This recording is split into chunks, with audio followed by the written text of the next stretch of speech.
Hi, this is Nanette Hosenfeld with the Great Basin Fire Potential Briefing for Sunday, June 28th, 2020. Looking at fire potential impacts over the next few days, we have some very significant fire weather in store.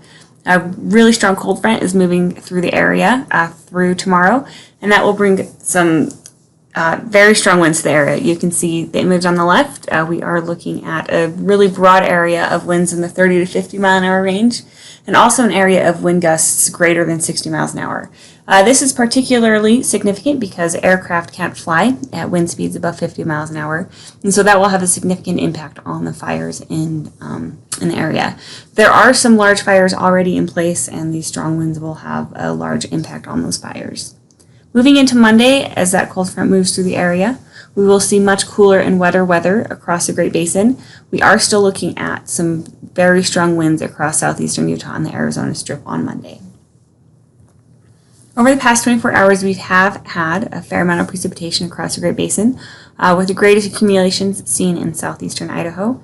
There's also been a lot of lightning across the area. Fire activity has really picked up across the Great Basin, and we have several large fires in the area now. Over the past 7 days, it's been quite dry across the area. You can see the image on the left. Hasn't been too much precipitation. And if you look at the image on the right, comparing that to the percent of normal, you can see almost the entire area has seen below normal precipitation over the past week.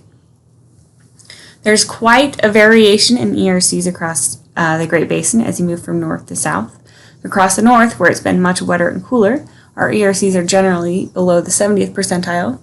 That changes pretty dramatically moving to the south, where we've had much drier and hotter weather, and the ERCs are generally in the 80th to 90th percentile. Looking at the ERCs across the southern part of the Great Basin, they're relatively close to normal, a little higher than normal. So not too far off from what we typically see this time of year, but this is normally when we do see the highest ERCs of the season across the south. And this period of high ERCs coinciding with the strong winds is very significant. Live fuel moistures are a little below normal across the area. We are looking at sagebrush here at all three sites. And this is generally the trend across the Great Basin, with sagebrush moisture levels just a bit below normal.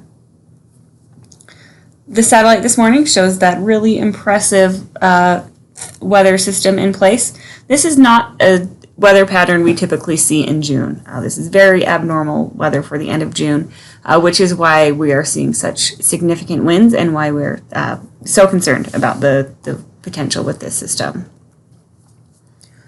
Looking in more detail at today, again, you can see in the image on the left that low pressure system in place across the northern part of the Great Basin, and the highlight for strong winds across much of the area on our significant fire potential map.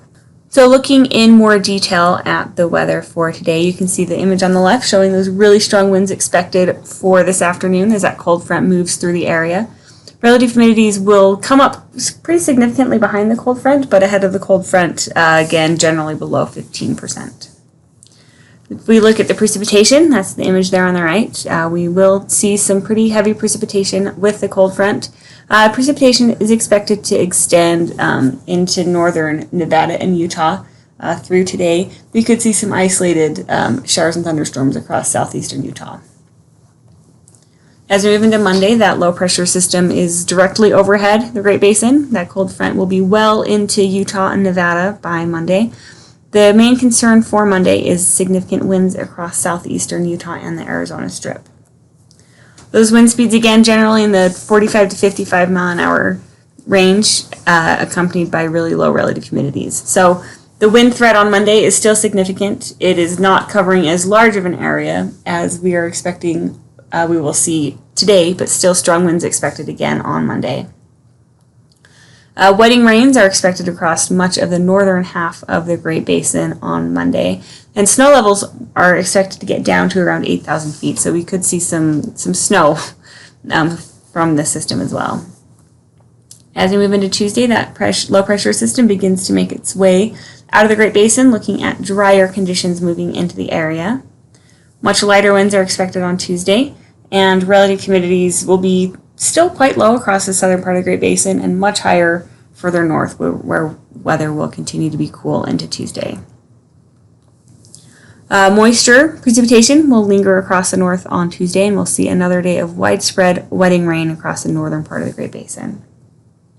Over the next 3 days, the focus of the precipitation will be across the northern part of the Great Basin. Idaho, yet again, gets another round of really wet weather. That precipitation will extend down into Utah, but again, the highest accumulations further north. As we move into Wednesday, we will begin to see temperatures rebound, looking at temperatures getting close to seasonal normals on Wednesday. The models are suggesting that we keep that low pressure just to the north of the area, so we could see some elevated winds on Wednesday. Then moving into Thursday, looking at drier air across the southwest, some moisture increasing on Thursday, and temperatures continuing to rebound and warm on Thursday. Moving into Friday, there is some hint that we could see moisture coming to the southeastern part of the Great Basin, bringing some isolated showers and thunderstorms to the area on Friday, and that continues into Saturday with that.